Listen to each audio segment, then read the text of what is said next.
नमस्कार मेरे बहुत बहुत प्यारे मित्रों। हम लोग अनुच्छेदों की श्रृंखला में ही, अनुच्छेदों के क्रम में ही हम लोग बात करेंगे आज आर्टिकल 124 का फर्स्ट, जिसमें हम लोग इसके जितने खंड हैं उसके बारे में अलग अलग से अध्ययन करेंगे, जो कि बहुत ही महत्वपूर्ण है। हम लोग पिछले वीडियो में बात किए थे अनुच्छेद 123 यानी आर्टिकल 123। 123 क्या था? अनुच्छेद 123 क्या था? ऑर्डिनेंस ऑफ प्रेसिडेंट यानी राष्ट्रपति का अध्यादेश।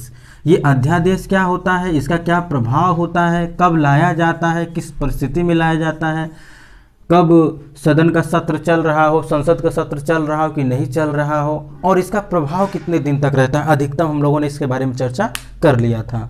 और इसके साथ साथ हम लोगों ने ये भी देखा था कि ये जो अध्यादेश है और ये जो विधायिका के द्वारा बनाया गया कानून, यानी कि जो संसद के द्वारा बनाया गया कोई कानून होता है, वो कैसे कैसे प्रभावी होता है। संसद के द्वारा बनाया गया कानून और राष्ट्रपति का अध्यादेश यानी राष्ट्रपति का अध्यादेश जो है ये कितना प्रभावी होता है। क्या इसकी तरह ही व्यवहार करता है, विधायिका की तरह ही अध्यादेश व्यवहार करता है, यानी कि उतना ही प्रभाव छोड़ता है पूरे देश पर। हम लोगों ने इसके बारे में भी चर्चा कर लिया था। तो आज हम लोगों का टर्न है अनुच्छेद 124 का फर्स्ट, जिसमें हम लोग बात करेंगे न्यायालयों का गठन। किसका गठन? सर्वोच्च न्यायालय का गठन। अब सर्वोच्च न्यायालय क्या होता है, इसके बारे में आप लोग थोड़ा बहुत जरूर ही जानकारी रखते होंगे। सर्वोच्च न्यायालय का मतलब होता है सुप्रीम कोर्ट। सुप्रीम कोर्ट ऐसा होगा जो देश का सबसे बड़ा न्यायालय होगा, देश का सबसे बड़ा, और या फिर कहा जाए तो सबसे ज़्यादा पावरफुल में रहता है ये। ठीक, इसके यहाँ आप लोग सुनते होंगे कि हम हाई कोर्ट, सुप्रीम कोर्ट जा सकते। सुप्रीम कोर्ट में कभी भी कोई जाकर डायरेक्ट वादी और प्रतिवादी बहस नहीं करते हैं। आप लोग कहेंगे ये कैसा खबर दे दिए सर, हमें तो पता ही नहीं था। कभी पर भी वादी और प्रतिवादी इस पे जाके डायरेक्टली इन्वॉल्व नहीं होते हैं। उनके जो लॉयर होते हैं, यानी कि उनके जो वकील होते हैं, यानी कि उनके जो अधिवक्ता होते हैं, वो क्या होते हैं, वही जा कर के वादी और प्रतिवादी बन करके एक दूसरे से बहस करते हैं। हाँ फलाने आइए, हाँ तो आते हैं। ठीक, तो यही होता है यहाँ पर सुप्रीम कोर्ट में। सुप्रीम कोर्ट में कोई मामला तभी जाता है जब नीचे के हाई कोर्ट, लोअर कोर्ट, ये सब जब उसको नहीं कर पाते हैं, उसका निर्णय नहीं कर पाते, तब जाके कोई बड़ा मामला होता, तब जाके वो सर्वोच्च न्यायालय में जाता है। क्योंकि इसके पास इतने मामले रहते हैं कि ये खुद ही परेशान रहता है। इसीलिए बहुत छोटे छोटे फास्ट ट्रैक कोर्ट, तो मोबाइल कोर्ट, लोक अदालत, तो बहुत सारे अदालत, परिवार न्यायालय, बहुत ऐसे अदालतों का क्या किया गया, प्रावधान किया गया, लाया गया है, जिसके बारे में भी हम लोग चर्चा कर चुके हैं आपके ही इस चैनल पर। राज्य व्यवस्था नामक, ठीक, राज्य व्यवस्था, भारतीय राज्य व्यवस्था नामक एक चैनल लिस्ट बना है इसी पे ही, आपके ही चैनल पर।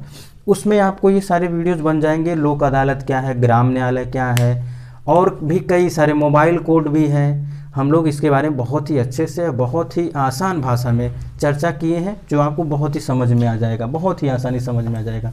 तो आइए अब हम लोग बात करते हैं क्या है सर्वोच्च न्यायालय का गठन। सर्वोच्च न्यायालय का गठन कैसे होगा? ठीक, सर्वोच्च न्यायालय का गठन एक मुख्य न्यायाधीश यानी एक क्या होगा, एक चीफ जज होगा। ठीक, एक चीफ जस्टिस होगा और अन्य न्यायाधीशों से मिलकर बनेगा। यानी कि एक मुख्य न्यायाधीश होना क्या है, आवश्यक है। क्या है? आवश्यक है। ये हर हाल में बनेंगे ही।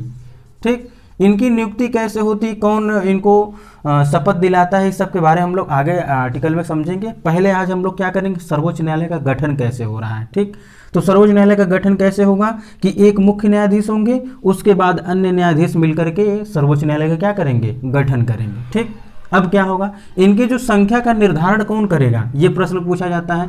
सर्वोच्च न्यायालय के न्यायाधीशों की संख्या का निर्धारण संसद द्वारा किया जाता है। ये प्रश्न पूछे जाते हैं। किसके द्वारा किया जाता है? संसद द्वारा किया जाता है। 26 जनवरी 1950 स्वतंत्रता के समय न्यायाधीशों की संख्या कितनी थी? 1+7। 1+7 से क्या तात्पर्य है, एक मुख्य न्यायाधीश और 7 क्या थे, 7 क्या थे, अन्य न्यायाधीश थे। ठीक, कभी पर भी 1+ अगर ऐसा कुछ इस फॉर्म में अगर लिखा हो तो आप पहले क्या करेंगे, एक को मुख्य न्यायाधीश समझेंगे और बाकी को अन्य न्यायाधीश समझेंगे। ठीक, फिर उसके बाद 1956 में, 1956 में 11 हो गए, यानी एक मुख्य न्यायाधीश और 10 अन्य न्यायाधीश हो गए। 1960 यानी 1960 में क्या हो गए, 14 हो गए, यानी 14 हो गए, जिसमें एक मुख्य न्यायाधीश और 13 न्यायाधीश, अन्य न्यायाधीश हुए। 1977 1977 में क्या हो गया, 18 न्यायाधीश हो गए, एक चीफ जस्टिस और अन्य क्या हो गए, अदर जस्टिस हो गए। ठीक, और 1986 में यानी 1986 में 26 हो गए। ठीक, कितने हो गए, 26 हो गए, जिसमें एक मुख्य न्यायाधीश और 25 यानी 25 क्या हो गए, अन्य न्यायाधीश हो गए। 2008 में यानी 2008 में क्या हो गया, मंत्रिपरिषद ने क्या किया, सुझाव दिया कि अब क्या करना चाहिए, इनको, इनका जो संख्या है इनको बढ़ा करके 31 कर देना चाहिए, 31 कर देना चाहिए। ठीक, अभी हम लोग बात करेंगे 31 क्यों करने की, ये सुझाव क्यों किया जाता है, हम लोग इसके बारे में भी बात करेंगे। पहले हम लोग देख लेते हैं कि 2008 में क्या हो गया, मंत्रिपरिषद ने सुझाव दिया कि अब कितना होना चाहिए, 31 होना चाहिए। तो बाद में संसद ने इसे क्या कर दिया, पारित कर दिया। जब संसद ने पारित कर दिया तो इसका मतलब ये हो गई उनकी संख्या बढ़ा दी जाएगी। और वर्तमान में सर्वोच्च न्यायालय यानी 2019 में कितने हैं, 2019 में कितने हैं, कितने थे, 31। अब कितने, फिर मंत्रिमंडल ने ही यानी कि मंत्रिपरिषद के निर्णय के ही बाद ही क्या कर दिया गया है, अब इसे 34 बढ़ा के कर दिया गया है। ये प्रश्न पूछे जा सकते हैं कि सर्वोच्च न्यायालय के न्यायाधीशों की संख्या वर्तमान में कितनी है, 31, 34, 36, ऐसे करके आपको उलझाने के लिए पूछ लिए जा सकते हैं। ये बढ़ाया इसलिए जाता है क्योंकि इनके पास इतने मामले हो जाते हैं, सुनवाई करने की बड़ी समस्या हो जाती है। क्योंकि जब न्यायाधीशों की संख्या कम होगी तो कैसे कार्य करेंगे, ठीक, कैसे कार्य करेंगे। आप लोगों को मैंने ये भी बताया था कि ये जो पीठ होता है यानी जो खंडपीठ होता है, जब कोई बेंच होता है जिसको इंग्लिश में बोलते हैं बेंच, कहते हैं ना कि 11 जजों की बेंच ने या फिर 7 जजों की बेंच ने क्या किया, इस मुद्दे पर एक निर्णय दिया। ये आखिर ये क्यों ऑड में रहते हैं, ऑड में क्यों रहते हैं, इनकी संख्या क्यों ऑड में रहती है, यानी कि ऑड में क्यों रहती है, इनको हम लोग इसलिए कहा जाता है विषम संख्या में, विषम इसको बोलते हैं ऑड को। इसलिए होता है जैसे मान लीजिए 7 बेंच ने किसी मामले पर क्या किया, कोई निर्णय दिया, कोई क्या दिया, सुनवाई किया। अब हो गया 4 और 3 का, यानी कि 4 ने कहा कि हाँ होना चाहिए मुद्दे पर जो भी हो, और 3 ने क्या कहा, नहीं नहीं बिल्कुल नहीं होना चाहिए। तो सुना किसका जाएगा, लोकतंत्र में बहुमत का सुना जाता है, तो ये हाँ वाली बात मान ली जाएगी। आप एज्यूम करिए कि अगर 10 जजों का बेंच बना दिया गया और 5 ने कहा हाँ और 5 ने कहा ना, तो बताइए क्या हो जाएगा, ये मामला वहीं का वहीं रुका रह जाएगा। इसीलिए कभी भी कोई भी अगर पीठ बनाई जाती है, कोई भी बेंच बनाई जाती है किसी मामले को लेकर के, तो वहाँ पर हमेशा ऑड संख्या में ही रखी जाती है जजों को, ताकि जज क्या करे, अगर एक तरफ ज़्यादा हो जाए एक तरफ कम हो जाए, जिधर ज़्यादा हो जाएगी जिधर बहुमत होगी वही सुनवाई क्या कर ली जाएगी, वही बात को मान ली जाएगी कि हाँ यही हम लोगों को निर्णय देना है।